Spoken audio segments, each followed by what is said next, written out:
Israeli বাহিনীর ভয়াবহ সামরিক অভিযানে বিধ্বস্ত গাজা উপত্যকা।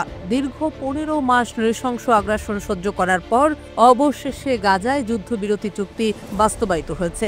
ইসরায়েল হামাস সংঘাত শুরুর পর থেকে গাজা উপত্যকা পরিচালনা করছে ফিলিস্তিনিদের মুক্তির দূত হামাস। তবে এবার যুক্তরাষ্ট্রের নবনির্বাচিত প্রেসিডেন্ট ডোনাল্ড ট্রাম্পের শীর্ষ জাতীয় নিরাপত্তা উপদেষ্টা মাইক ওয়ালটজ হুঁশিয়ারি উচ্চারণ করে বলেছেন, হামাস আর কখনো গাজা শাসন করবে না। গাজায় বহুল প্রতীক্ষিত যুদ্ধবিরতি কার্যকর হওয়ার কয়েক ঘন্টা পর ১৯ জানুয়ারি রবিবার মার্কিন সংবাদ মাধ্যম CNN এর স্টেট অব দ্য ইউনিয়ন নামক অনুষ্ঠানে একথা বলেন মাইক ওয়ালটজ বলেন, সেখানে আর কোনো সন্ত্রাসী সংগঠন থাকতে পারে না এবং তারা কখনো গাজা শাসন করবে না। তিনি বলেন, ইসরায়েল এটি নিশ্চিত করার জন্য যা করার তা করবে এবং ট্রাম্প প্রশাসনের অধীনে মার্কিন যুক্তরাষ্ট্র তাদের সমর্থন করবে, যাতে হামাস আর কখনো গাজা শাসন না করতে পারে।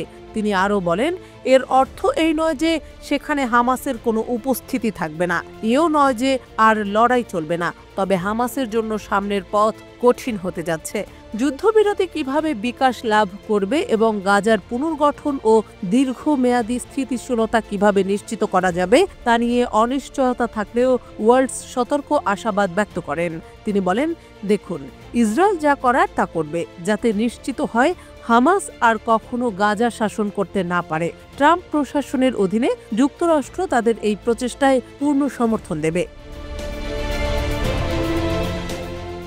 প্রসঙ্গত উল্লেখ্য যে দীর্ঘ ১৫ মাসের আগ্রাসনের পর ১৯ জানুয়ারি যে বহুল কাঙ্ক্ষিত যুদ্ধবিরতি কার্যকর হয়েছে, সে আলোচনায় মধ্যস্থতা করেছে কাতার, মিশর ও যুক্তরাষ্ট্র।